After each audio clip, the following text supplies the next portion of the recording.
लोकसभा चुनाव की सरगर्मी लगातार बढ़ता जा रहा है और छात्र नेता भी चढ़ बढ़कर चुनाव प्रचार में जुटे हैं। हमारे साथ हैं महात्मा गांधी काशी विद्यापीठ के छात्र नेता संजय यादव। ये बताइए कि इस बार के लोकसभा चुनाव को लेकर किस तरीके से आप लोग चुनाव प्रचार कर रहे हैं और आपका गृह जनपद चंदौली है। चंदौली की जनता इस बार क्या करने जा रही है? चंदौली की जनता इस बार परिवर्तन का मन बना चुकी है। ना देश में नरेंद्र, ना चंदौली में महेंद्र, सिर्फ और सिर्फ वीरेंद्र। अच्छा, मतलब वीरेंद्र में क्या देख रहे हैं और महेंद्र में क्या आपको कमियां दिख रही हैं? देखिए, साल में 5 साल में 1845 दिन होता है और 10 साल में अगर आप जोड़ेंगे तो 3650 दिन हो गया। और 3650 दिन में महेंद्र नाथ पांडे जी हमारे गांव, हमारे घर, हमारे विधानसभा या हमारे चंदौली क्षेत्र में कभी दिखे नहीं हैं।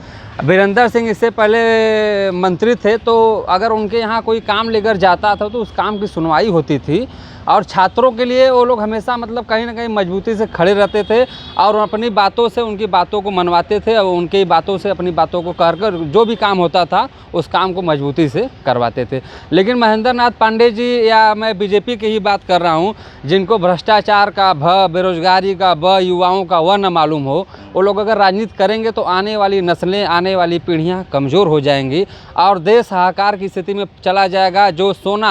जो इस समय सोने पर बात चल रहा है, मंगलसूत्र पर बात चल रहा है, बताइए महिलाओं के मंगलसूत्र पर वह लोग बात कर रहे हैं जो अपनी बीवी को छोड़ चुके हैं, जिनके पिता का पता नहीं, वो महिलाओं के मंगलसूत्र की बात कर रहे हैं। और कहीं पर जा रहे हैं तो बता रहे हैं कि हम इसी जगह हमारा जन्म होने वाला था, मैं पिछले जन्म का यहाँ का बच्चा था। अरे भैया, आप कब तक मतलब जनता को बेवकूफ़ बनाएंगे, बेवकूफ़ बनाकर काम करेंगे?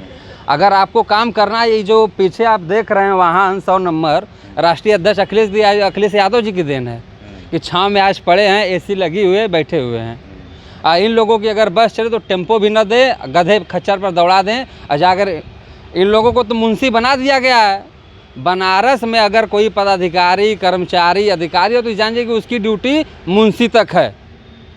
मुंशी का क्या काम है आप जानते हैं, मैं इससे ज़्यादा आपको कुछ बता नहीं सकता। छात्रों का इस बार क्या रुझान है? क्या मानते हैं कि इस बार जो 400 के पार के नारे लगाए जा रहे हैं वो पार हो पाएंगे या क्या होंगे? कभी कभी भैया गांव में जो कुर्सी बेचने वाले आते हैं तो बताते हैं कि भैया हम 400 से नीचे नहीं देंगे, लेकिन अंत में आते आते 180, 175 में देकर चले जाते हैं। तो छात्र, नौजवान, युवा, किसान, बुजुर्ग जितने भी हैं सभी लोग अपना मन बना चुके हैं। इस बार परिवर्तन आएगा, किसी भी हालत में परिवर्तन आएगा। अभी हम एक स्पीच सुन रहे थे जो देश के गृह मंत्री हैं, जिनको कुछ लोग गेंडा स्वामी भी बोलते हैं, रंगा बिल्ला भी बोलते हैं। मैं उनको बताना चाहता हूँ कि लोग कह रहे थे कि ओबीसी, SC, ST का जो आरक्षण उसको खत्म कर दिया जाएगा अगर इस बार सरकार बदलेगी तो।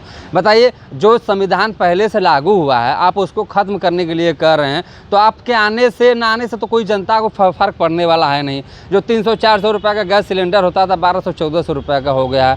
जो 26,000-28,000 रुपये का सोना मिलता था जो 74,000-76,000 रुपये का हो गया।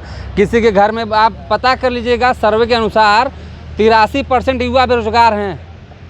बेरोजगारी अगर आएगी तो स्वाभाविक सी बात है भुखमरी आएगी, महामारी आएगी और लोगों में रोष पैदा होगा तो इमरजेंसी भी आ जाएगी।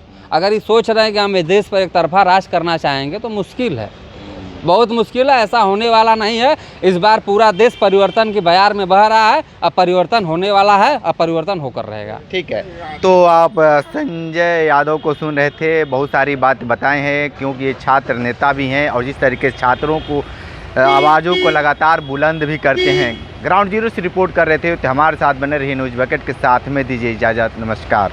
पेश है न्यूज बकेट हिंदी मासिक पत्रिका। पढ़ें इस महीने की पूरी खबर विस्तार से हमारे न्यूज बकेट की मैगजीन में। हमारी ई-मैगजीन को मुफ्त में पढ़ने के लिए अभी लॉगिन करें www.newsbucket.in पर। इसके अलावा रोज की ताज़ा खबरों के लिए हमारे YouTube चैनल को तुरंत सब्सक्राइब करें।